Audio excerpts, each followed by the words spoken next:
What's up, guys? So 4 tips to improve performance. The first one would be working with the ball on with both feet. That could be manipulating the ball, opening out with the ball and switching out the other side of the foot that you're not necessarily used to. Not only is that going to help improve your performance, but that is going to make it harder to defend against. So you want to try and be that player that you don't know which side they're going to be able to switch the ball with, which way they're going to go.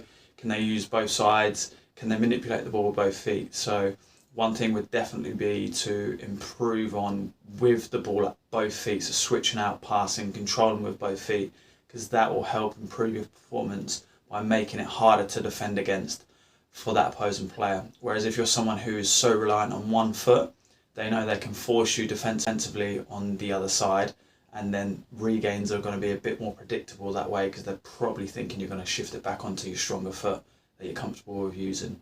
So think about using the ball with both feet and trying to use that to improve your performance, and the confidence will come because you'll be able to spray it both sides or control it with both feet and have no real issues with that. So that's one way to improve your performance.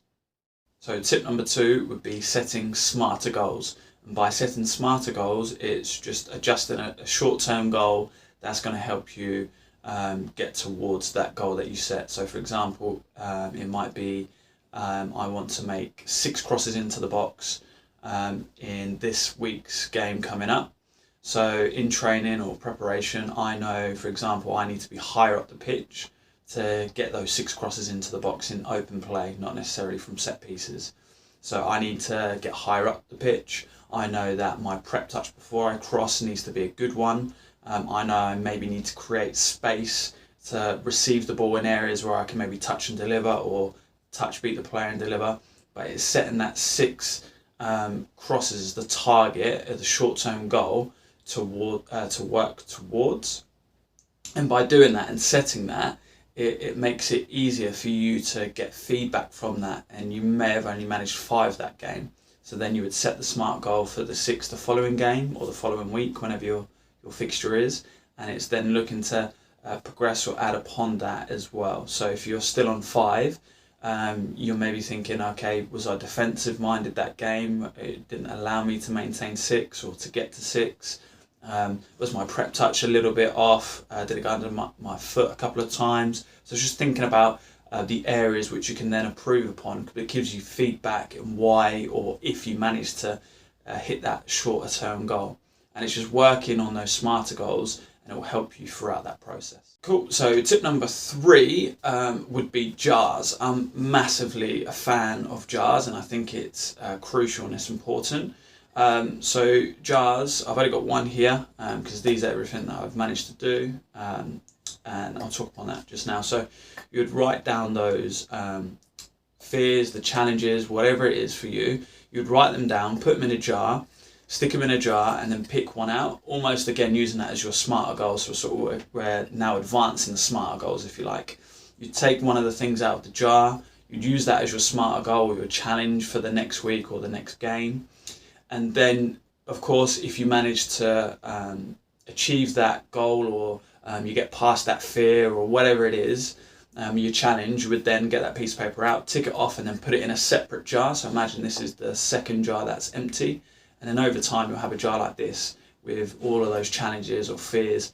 And then throughout the season, you can then use it as a reflective form to feed back on, to see the things that you maybe overcame, or the challenges that, or the fears that were maybe setting you back in your performance. And then over the period of the season, you can then reflect and look back on them, and then appreciate them as well. Because I don't think at times we appreciate our progressions that we make in football. So this is a really good tool to use and sort of advance on the smarter goals. The smarter goals is your challenge, and the things in here are the challenges or your fears or whatever it may be.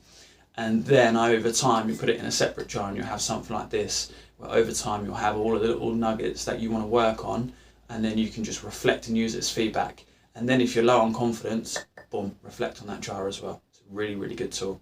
So I highly recommend jars as a reflective feedback tool as well. And the 4th tip would be getting fitter. Now I see this all of the time, and by getting fitter I mean more specific football fitness and specific to your needs as a player. And by that also I mean incorporating mobility. I see lots and lots of players that not only are not necessarily fit and fit I mean that can last 90 minutes or can last 120 minutes or can last playing a Sunday or a Saturday and a Monday or a Saturday, Tuesday for a sustained period of time. It's getting your fitness levels to a base that's better than the current or the current level that you're playing at, I should say. So what I do when I speak to players that maybe haven't played at certain levels, they ask the questions like, oh, what's the level like in terms of like how good, okay, what's the fitness levels like, what do I need to get to? So for me, I always tell players that I work with, your fitness level should be a level above or 2 levels above the level that you're currently playing at. Okay, so if I'm a player that wants to go higher, and you're probably got the pre-season or the cup games where you're playing those teams that are maybe better or in the higher leagues, you'll notice the fitness levels, the sharpness, the speed of play, the thought of play is much higher. So for you, you want to get your current levels at the league above or the level above that you're currently playing at least. So then you can compete when you're playing in those cup games where you're playing a team that's a level higher. You don't want to be one of those players that you're getting 70, 80 minutes and you're tiring and it's a close game, but because you haven't had those fitness levels, you then maybe make a mistake because you're out of position or you couldn't regain your position because the fitness levels didn't allow it. You want to be able to compete and go those levels, but also your body will naturally adapt to that over time. So then you'll notice that the current level that you're playing at, you're going to be competing at such a high level fitness wise, in terms of you're going to be lasting the whole 90 minutes and looking fresh from the outside, because your fitness levels are at least the level above. Okay, so my tip would be get your fitness levels, football specific, and generate mobility, because there's lots of injuries that happen due to overstretching, previous injuries, and we don't necessarily have that mobility there and the strength and flexibility in the areas that have maybe previously been injured. We don't work upon them as much. So football specific fitness and mobility is key, especially if you're someone who's getting older, and also if you're someone who hasn't played for a while, and also if you're someone who's going up the levels, because of course naturally the fitness levels and the demands are higher, so it's going to put more strain on the body. So making sure that you are up to that standard is key, but try and get above that standard, because then that's just generally going to help you anyway. All right, so they're my 4 tips to help improve performance. Any questions on those, or anyone who wants to message me, I'll be happy to help. But yeah, hopefully these things help you, and hopefully you can put them into practice and help improve upon your game. All right, peace.